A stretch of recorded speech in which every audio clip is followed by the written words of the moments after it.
Susan Miller always believed that small gestures could change the world. At 52, the retired nurse lived alone in a spacious house in the Eimsbüttel district of Hamburg. Her 2 children were already adults and lived in other cities, and since the death of her husband 3 years earlier, Susan had devoted her time to volunteer work with humanitarian aid organizations. It was a rainy September afternoon when Susan met Ahmad. She was distributing hot meals at Hamburg's Central Station, as she had done every Wednesday for the past year and a half, when she noticed the young man sitting alone on a bench, shivering with cold. He looked to be about 28 years old, was thin, wore shabby clothes, and carried only a worn backpack. "Excuse me, would you like something warm to eat?" Susan asked in German, approaching him cautiously. The young man looked up. His eyes were dark brown and expressive, but there was something in them that she couldn't quite decipher at that moment. Later, Susan would describe it to the police as a deep sadness, but also an intensity that made me want to help. "Do you speak English?" he replied with a heavy accent, clearly struggling with German. "A little, yes," said Susan, switching to the English she had learned in school. "Are you hungry?" That's how she learned that his name was Ahmad al-Mansouri, that he had arrived in Germany 3 weeks earlier from Palestine via a complex route that included Turkey, Greece, and several Balkan countries. His story was heartbreaking. His family killed in bombings, his home destroyed, a desperate flight in search of safety.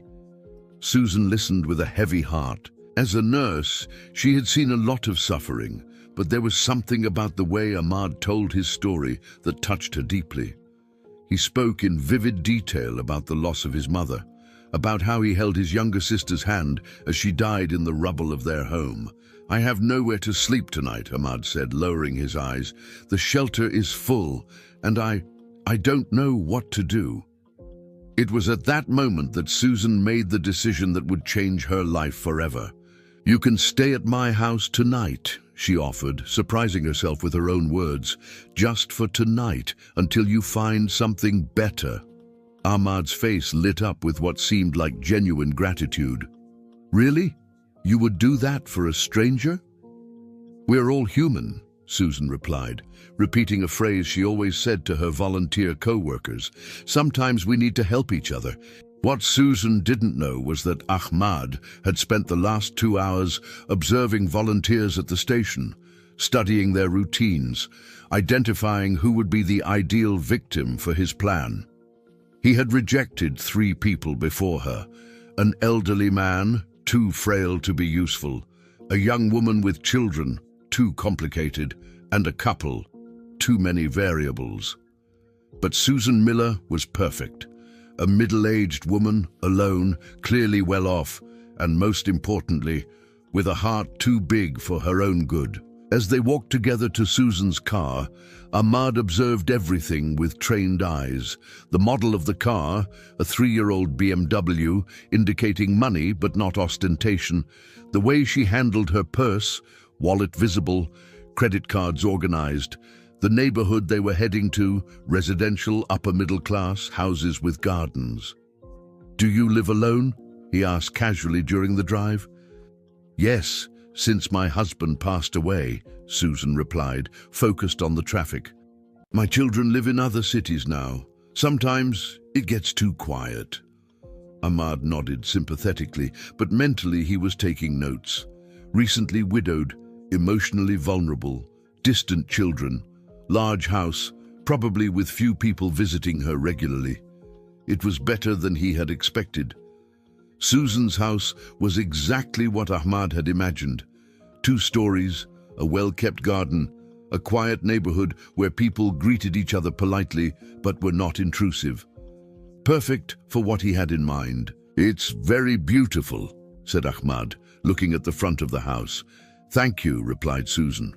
"Would you like to take a shower? I can prepare something for dinner." While Susan prepared the guest room, the same one where her children slept when they came to visit her, Ahmad was memorizing the layout of the house. 2 entrances, windows with simple locks, a basic alarm system. He noticed the panel in the entrance, and most importantly, Susan always kept her purse in the same place, a small table in the entrance hall. During dinner, Ahmad shared more details of his story.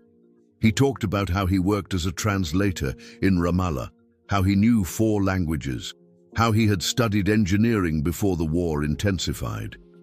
Susan was impressed by his education and articulation. "You seem very intelligent," she said. "I'm sure you'll adapt well here in Germany." "I hope so," replied Ahmad. "People like you give me faith in humanity." It was a phrase he had practiced. It worked 90% of the time.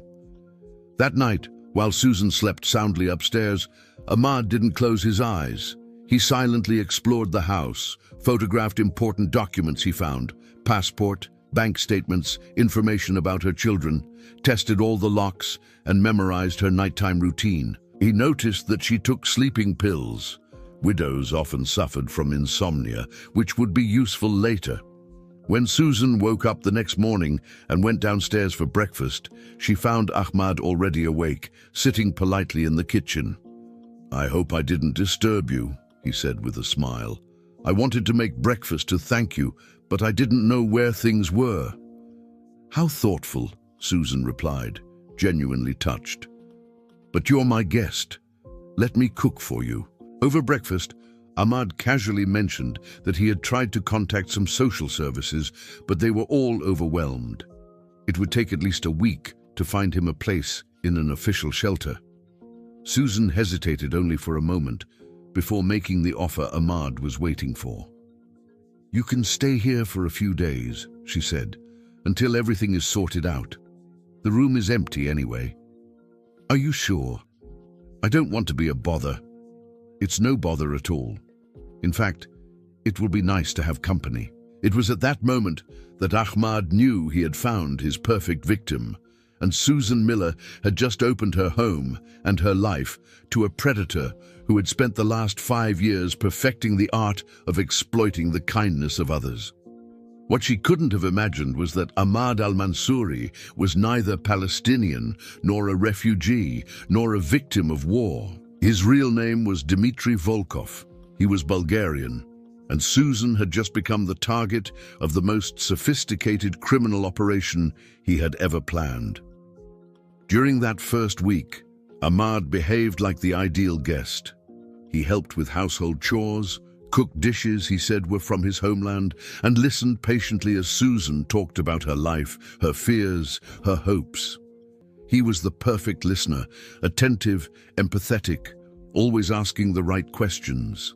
"You must miss your husband very much," he said one evening as they washed the dishes together. "Every day," Susan admitted, drying a cup harder than necessary. "We were married for 28 years. He was my best friend." "He was lucky to have you," Ahmad replied. "A woman with your heart is rare." Susan blushed slightly. It had been a long time since anyone had complimented her in that way. What she didn't know was that every conversation, every moment of shared vulnerability was being carefully catalogued by Ahmad. He was building a complete psychological profile of her, her weaknesses, her unfulfilled desires, her deepest insecurities. And Susan Miller, in her generosity and loneliness, was handing him all the tools he would need to destroy her life. 2 weeks after Ahmad's arrival, Susan barely recognized her own life. The house that had once echoed with silence was now full of life, the aromas of exotic spices and conversations that stretched into the wee hours. For the first time since Klaus's death, she felt truly happy. Ahmad had become more than a guest. It was like having an adult son back in the house.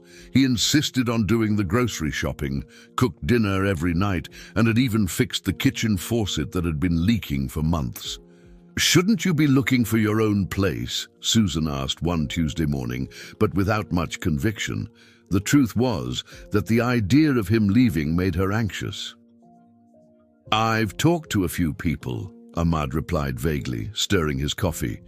"But it's difficult. My German isn't good enough yet, and without permanent papers."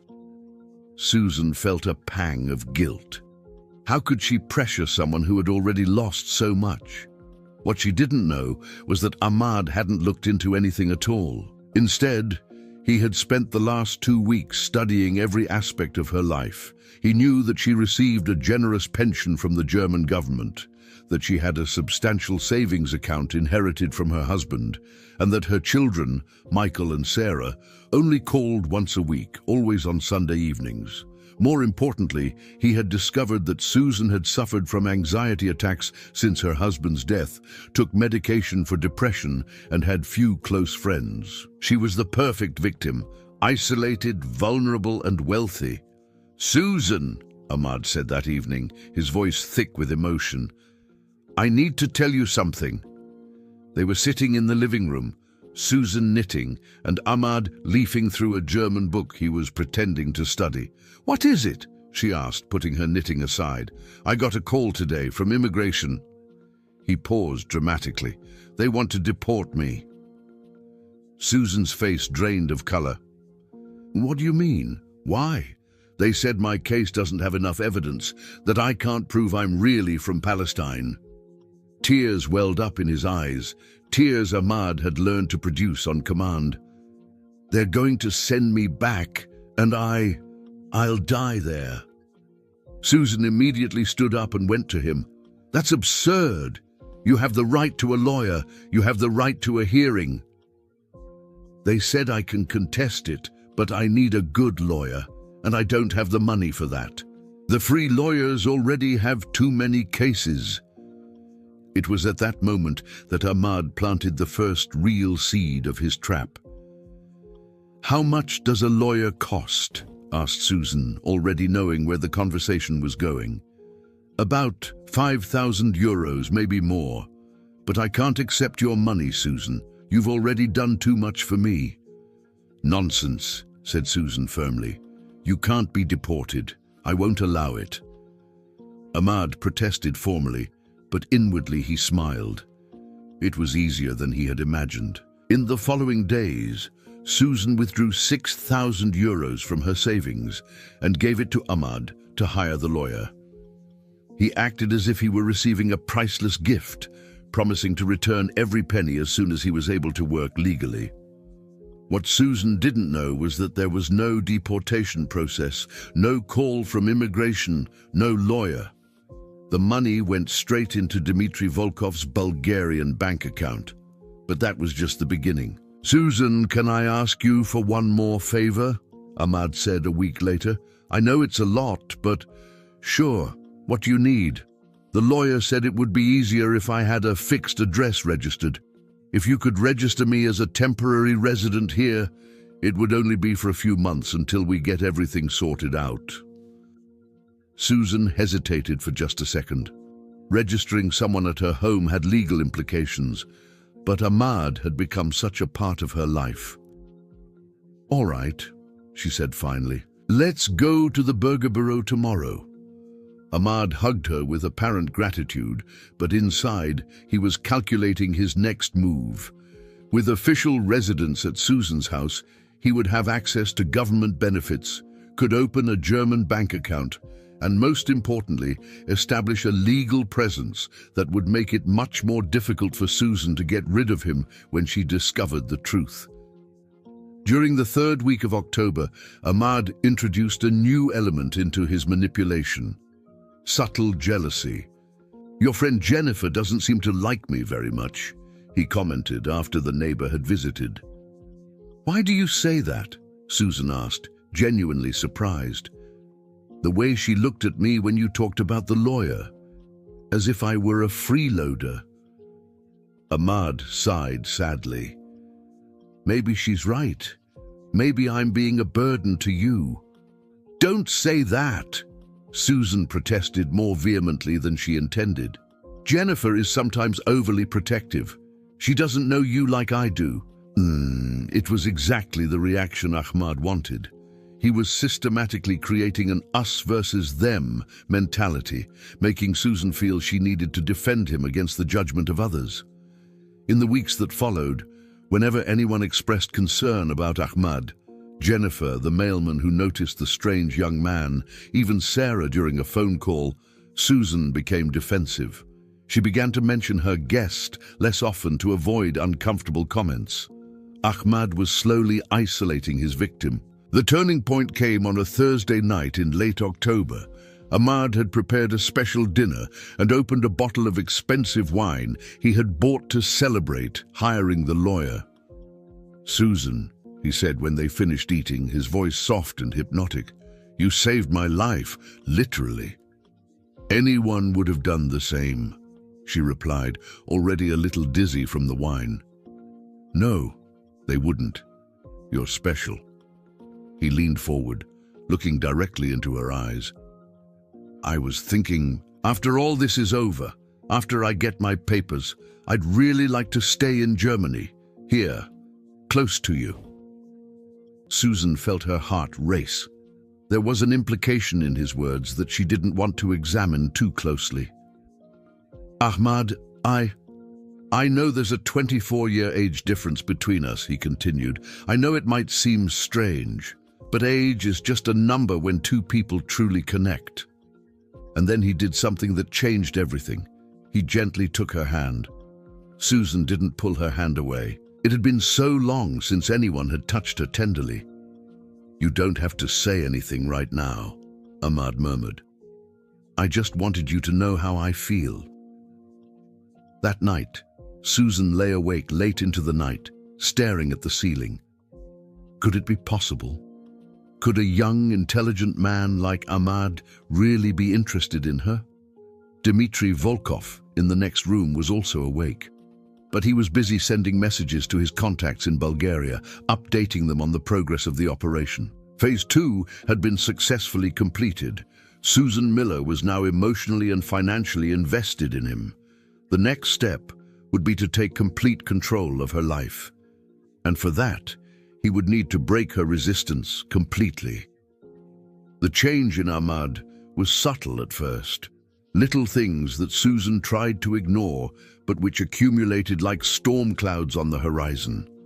First came the phone calls. Ahmad had started receiving calls at odd hours, late at night, early in the morning, always in a language that didn't sound like Arabic to Susan. When she asked, he always said it was his lawyer or a refugee friend, but his expression would become tense, almost irritated. "Who was that?" Susan asked one morning after a particularly long call at 6 a.m. "My cousin," Ahmad replied curtly, putting the phone away. "He's worried about me." But Susan had studied nursing and worked with many Arab patients over the years. What Ahmad spoke on the phone didn't sound remotely like Arabic or Hebrew. Then came the question of money. The lawyer apparently needed more resources, additional fees, special documents, bribes to speed up the process. "Another 3,000 euros, Ahmad said on a grey November afternoon, avoiding Susan's gaze. "I know it's a lot, but he guarantees that with that, my case will be resolved in 2 weeks." Susan hesitated for the first time. She'd already given 6,000 euros and her savings were dwindling fast. "Ahmad, could you show me some documents from the lawyer, just for my peace of mind?" His reaction was immediate and intense. "Don't you trust me?" he said with exaggerated hurt that made Susan feel guilty right away. "After everything we've been through together, do you think I would lie to you?" "No, it's not that," protested Susan. "It's just that—" "Maybe Jennifer is right," said Ahmad, standing up abruptly. "Maybe I'm just a freeloader in your life." He left the house and stayed out until very late. When he returned, Susan was waiting in the living room, full of remorse. "I'm sorry," she said immediately. "Of course I trust you. I'll go to the bank tomorrow." Ahmad hugged her, but Susan didn't see the cold smile that crossed his face. It was that week that Susan began to notice other strange things. Ahmad knew how to operate all the appliances in the house perfectly. German television, sound system, even the computer, as if it weren't the first time he had seen Western technology. For someone who supposedly came from a war zone, he seemed very familiar with European standards of living. And then there was his personal hygiene. Susan had worked with refugees before, and they usually had dental problems, scars, signs of malnutrition, or prolonged stress. Ahmad had perfect teeth, healthy skin, well-defined muscles. He looked like someone who had been well cared for his entire life. "Ahmad," she said one evening, trying to sound casual, "could you teach me a few words in Arabic?" He seemed surprised by the question. "Why?" "Curiosity. I'd like to understand a little bit about your culture." Ahmad was silent for a very long moment. "My Arabic isn't very good," he finally said. "I grew up speaking more English at school." It was a strange answer for someone who was supposedly born and raised in Palestine. The turning point came on a Tuesday afternoon. Susan had forgotten her wallet at home and returned early from volunteering. As she walked in, she heard Ahmad talking on the phone in the kitchen. He had his back to her and didn't notice her arrival. What Susan heard made her freeze. Ahmad was speaking Bulgarian, a language Susan recognized because she had cared for some Bulgarian patients at the hospital. And he wasn't talking about lawyers or deportation. He was giving instructions about bank transfers and talking about the next phase of the plan. Susan backed away quietly, her heart pounding. She went upstairs and locked herself in the bathroom, trying to process what she had heard. Bulgarian, not Arabic, not Palestinian. That night, when Ahmad asked how her day had been, Susan lied for the first time since she had met him. "Normal," she said, watching him carefully. "Nothing special. Udi." But inside, her mind was racing. Who was this man really? And what did he want with her? Over the next few days, Susan began to observe Ahmad with new eyes. She noticed how he always knew where to find things in the house, even things she had never shown him where she kept. How he seemed to know her routines better than she did herself. How he always appeared in the kitchen just as she was about to call her sons. "Did Michael call yesterday?" Ahmad asked one Thursday. Susan frowned. She hadn't mentioned that she was expecting a call from her son.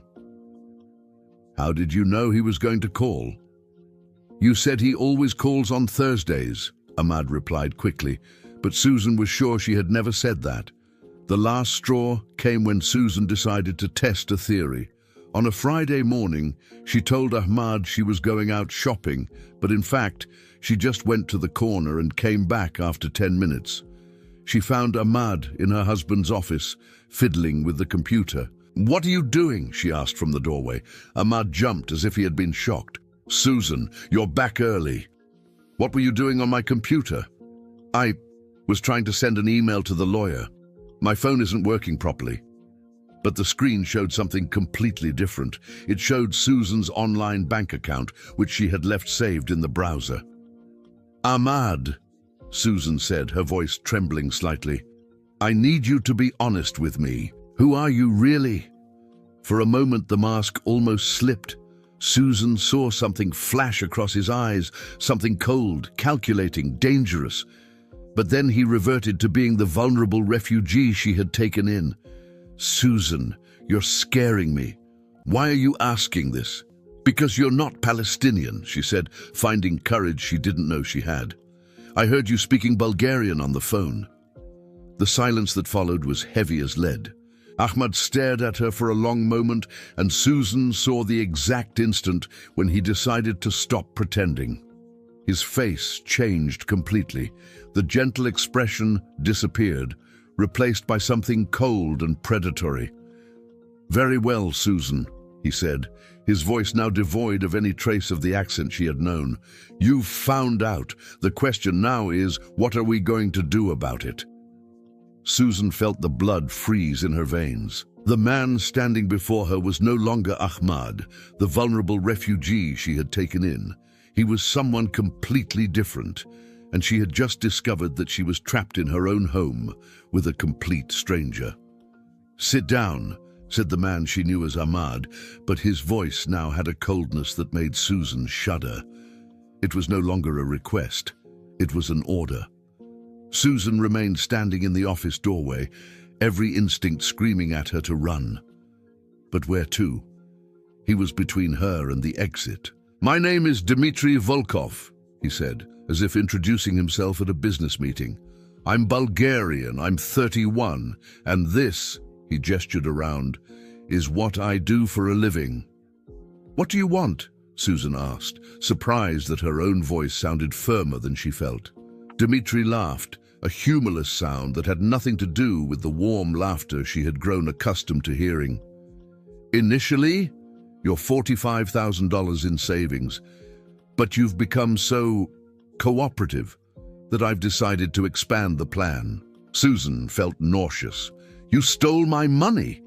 "Technically, you gave it to me, very kindly, I must say." He sat down in the office chair, Klaus's chair, as if he owned the place. "Imaginary lawyer, fake deportation proceedings. You swallowed it all. It was almost insultingly easy. The 9,000 euros.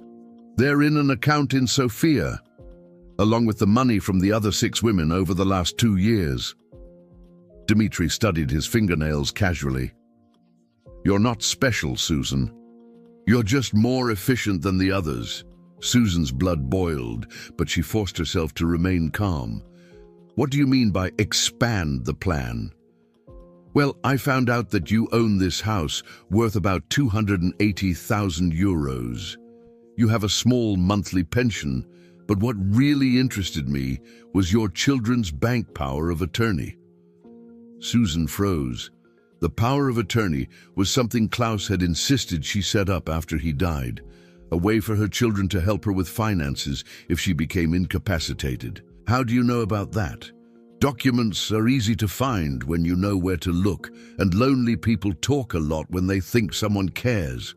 Dmitry leaned forward. "Here's what's going to happen. You're going to transfer ownership of this house to me. You're also going to give me full access to your accounts." "Never." "Oh, but you will." Dmitry pulled out his phone and showed her a series of photos. Susan recognized them immediately. They were photos of her sleeping, showering, getting dressed. 3 weeks of filming. Small cameras are so cheap these days. Susan felt violated in a way she had never experienced before. You installed cameras in my house?"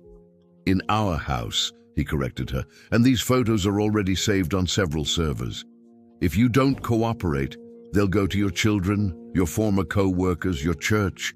Everyone will see how much you enjoyed the company of your young Palestinian lover." The blackmail was cruel and effective. Susan imagined Michael and Sarah seeing those images, the public humiliation, the gossip in the neighborhood. "You're sick," she whispered. "I'm practical, and you have 2 options. Cooperate and keep your dignity, or resist and lose everything anyway, but with your reputation destroyed." Susan tried to quickly process her options. Dmitry was clearly confident, in control of the situation. But he had made a mistake. He was bragging, explaining too much. "And after I sign everything?" she asked, trying to buy time. "After?" Dmitry smiled, and Susan saw something truly sinister in that smile. Elderly widows are prone to accidents, falls, heart problems, especially when they're under emotional stress from discovering they've been deceived by a fake refugee. Susan's blood ran cold. He was planning to kill her. "You've done this before," she said. It wasn't a question. 3 times.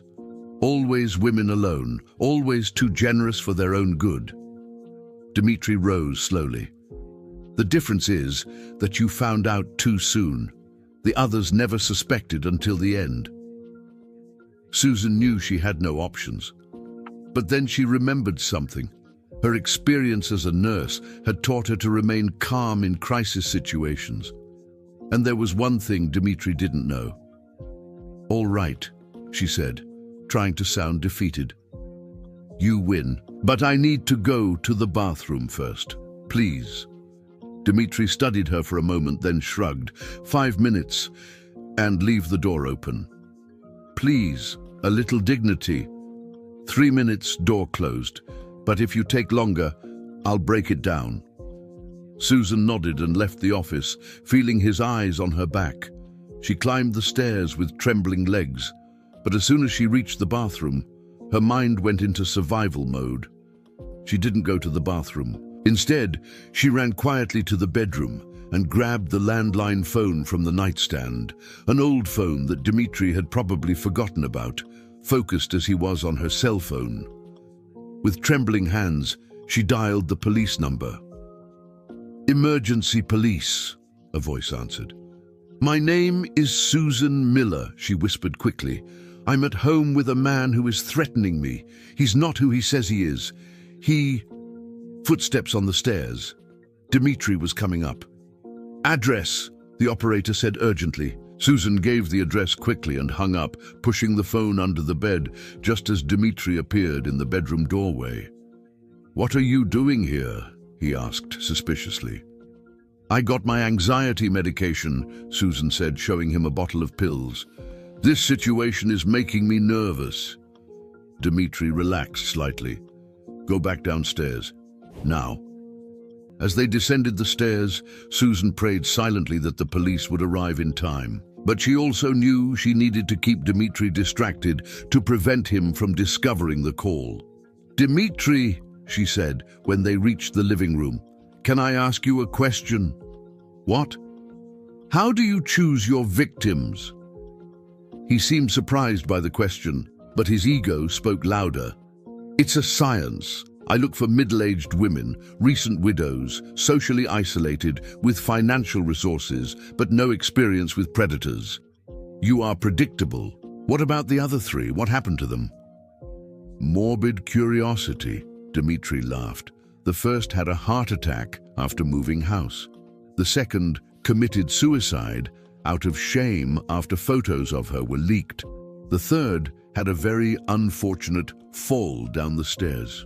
Susan felt nauseous, but she kept asking questions, keeping him talking. Every minute that passed increased the chances of the police arriving. That's when they heard the sound of sirens in the distance. Dmitry's face changed instantly. "What the hell is that?" "I don't know," Susan lied, but he was already running to the window. 3 police cars were pulling up in front of the house. Dmitry turned to Susan, his eyes cold as ice. "You smart bitch." But before he could finish his sentence, the front door burst open and armed police officers stormed into the house. "Police, hands up!"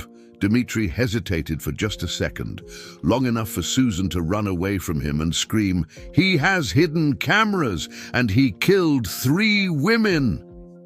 That's when Dmitry Volkov finally understood that his career as a predator had come to an end. Hauptkommissar Klaus Weber of the Hamburg police had seen many cases in his 20-year career, but when he entered Susan Miller's house that November afternoon, he knew immediately that he was dealing with something bigger than a simple scam. 6 hidden cameras, reported the evidence technician. Bedroom, bathroom, living room, kitchen, office, and entryway. Professional equipment, real-time transmission to an external server. Weber watched as Dmitry Volkov was handcuffed. The Bulgarian had not resisted arrest, but he had not said a word other than requesting a lawyer. There was something about his demeanor, too calm, as if he had known this moment would come. "Ms. Miller," Weber said gently to Susan, who was sitting in the living room with a blanket over her shoulders, still in shock. "I know this has been traumatic, but I need you to tell me everything from the beginning." For the next 3 hours, Susan recounted every detail she could remember. Weber took meticulous notes, but it was one specific observation that caught his attention. "You said he mentioned 3 other victims." "Yes. He said one had a heart attack, another committed suicide, and the third fell down the stairs." Susan shuddered. He talked about it as if it were routine. Weber exchanged glances with his partner, Kommissarin Sarah Lang. They were both thinking the same thing. If Dmitry had killed 3 women, where were the bodies? And where were the crimes? The answer began to emerge when they analyzed Dmitry's phone. Calls to numbers in Bulgaria, Romania, Austria, and the Netherlands, reported the technology expert. Interesting pattern, always after receiving bank transfers from German accounts. How many transfers? Weber asked. 12 different ones in the last 2 years, totaling €127,000. Weber felt a chill down his spine. 12 different victims. Dmitry hadn't lied when he said Susan was just more efficient. The investigation quickly expanded to the international level. Europol was called in, and within 48 hours, a pattern began to emerge that shocked even experienced investigators. 3 women killed in Austria in the last 2 years, reported Europol agent Maria Santos during a video conference. All widows between the ages of 45 and 60, all found dead in suspicious circumstances after transferring property to young men who subsequently disappeared. And in the Netherlands? Weber asked. 2 similar deaths. One a fall down the stairs, one a drug overdose. Both had registered young men as temporary residents weeks before their deaths. The pattern was frighteningly consistent. Dmitry and his network operated like a well-oiled machine. They identified vulnerable victims. A different person approached each one, always with a false identity, extracted as many resources as possible, and then eliminated the evidence, including the victims. The big breakthrough came when they hacked into the server where Dmitry stored the camera recordings. What they found was a digital archive of horror. Hundreds of hours of footage of women being secretly monitored, manipulated, and in some cases, killed. Mein Gott, Weber murmured as he watched a video of Dmitry mixing something into an elderly woman's drink in Vienna. He filmed the murders, but what was most disturbing was the organization. Each victim had a complete digital file. Photos of their home, copies of financial documents, detailed psychological analysis, elimination schedule. It was a corporate murder operation. Kommissar Weber? Langer's voice pulled him out of his thoughts. We have a problem. What? Dmitry had a visitor in prison. A Bulgarian lawyer arrived from Sofia this morning, and there are signs that someone tried to contact Susan Miller. Weber felt his stomach tighten. What kind of contact? Silent calls to her house, a strange car on the street twice yesterday, and... Langer hesitated. One of the Dutch victims had received threats before she died, someone trying to silence her. Dmitry's network was bigger and more dangerous than they had imagined, and Susan Miller, the only victim who had survived and spoken to the police, was now in danger. 24-hour police protection for Ms. Miller, Weber ordered immediately. And I want to know everything about that Bulgarian lawyer. Meanwhile, in the Hamburg prison, Dmitry Volkov was having his first real conversation since his arrest. The man sitting across from him wasn't exactly a lawyer. The situation is complicated, the visitor said in Bulgarian, looking nervously around the visiting room. I know, Dmitry replied calmly. How many others are exposed? Stefan was arrested in Austria this morning. Victor abandoned the operation in Holland and returned to Sofia. The problem is the German woman, Susan Miller. She knows too much. And worse, she's cooperating fully with the police. Dmitry remained silent for a long moment. Then he smiled coldly. Don't worry about Susan Miller. She'll learn that some things are more important than justice. What do you mean? She has children, doesn't she? And they don't know they're being watched. The visitor turned pale. Dmitry, witness intimidation on German soil it's necessary. Make contact. Susan Miller will change her mind about cooperating with the police.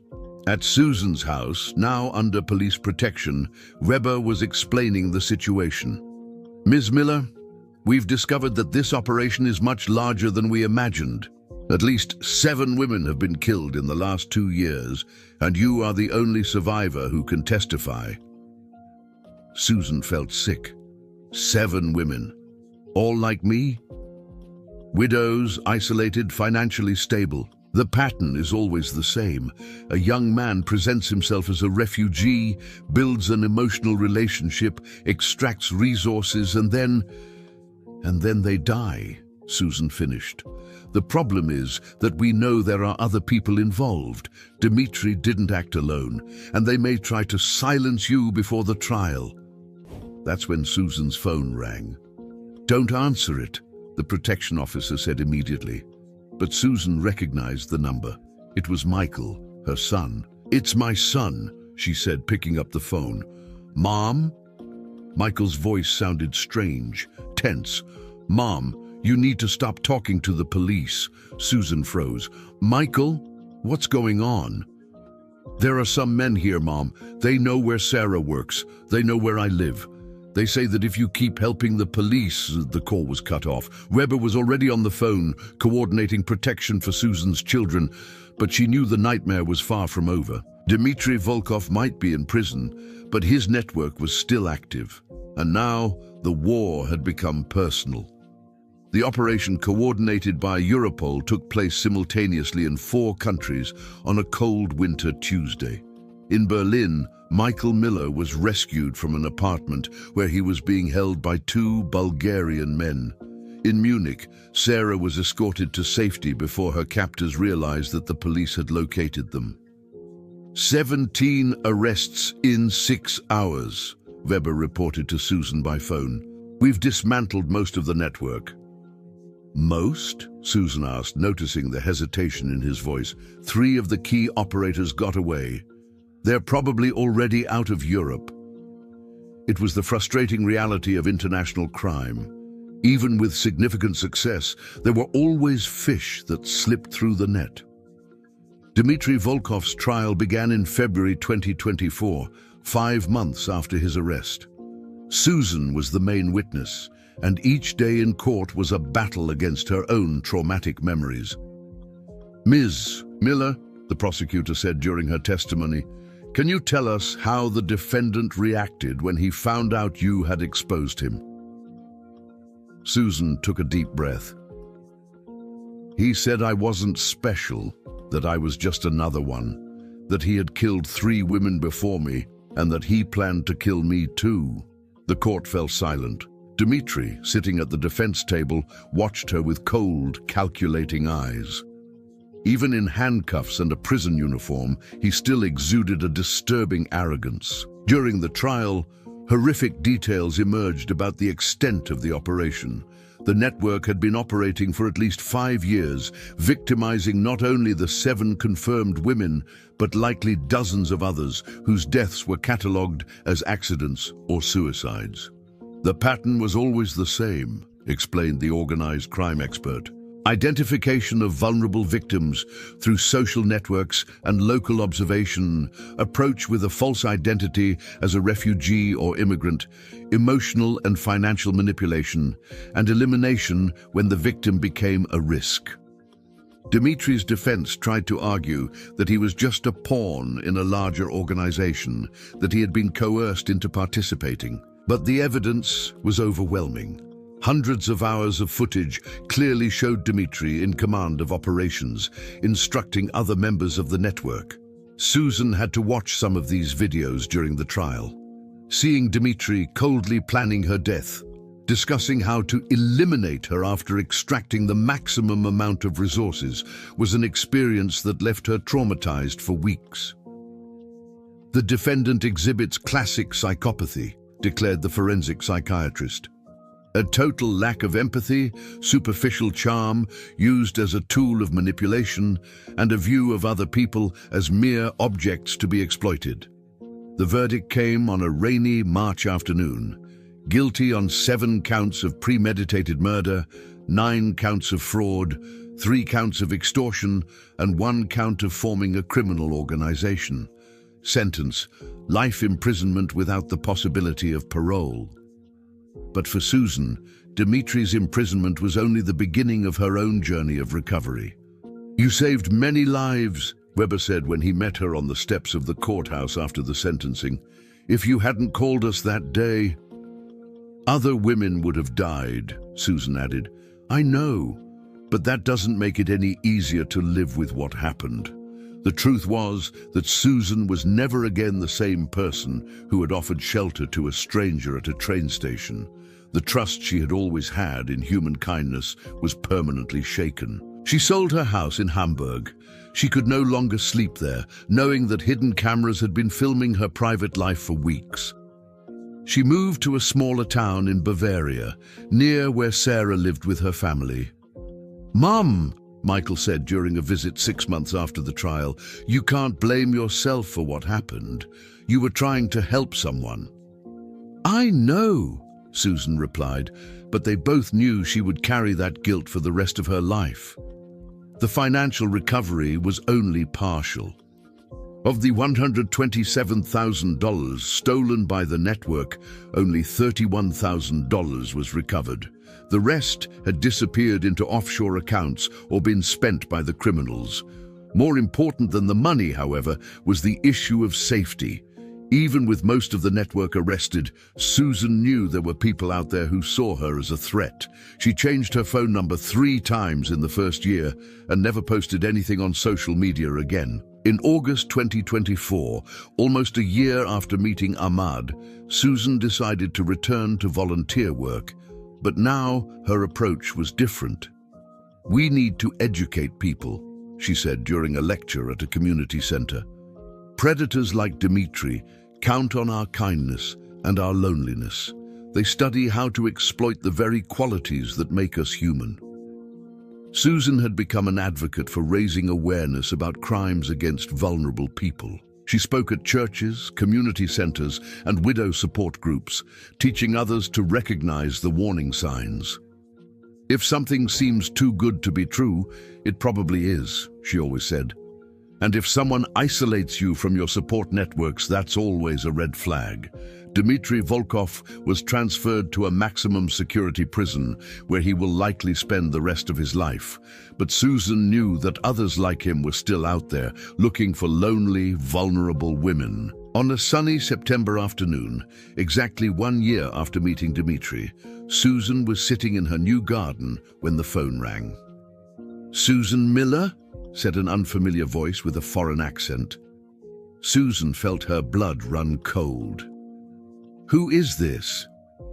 "My name is Detective Inspector Maria Santos from Europol. We have evidence that Dmitry Volkov's network was even larger than we thought. We need your help again." Susan closed her eyes. She had thought her battle was over, but apparently the fight against organized predators never really ends. "How many other victims?" she asked, already knowing she wouldn't like the answer. "Possibly more than 20, spread across Europe." Susan looked at her peaceful garden, at the quiet life she had tried to build, and made a decision. "When do you need me?" Because some battles are worth fighting, even when you'd rather just forget and move on. And because maybe, just maybe, her survival could prevent other women from going through the same horror she had faced. End. This story is based on real patterns of organized crime targeting vulnerable people. If you suspect you are being manipulated or know someone in a similar situation, seek help from local authorities.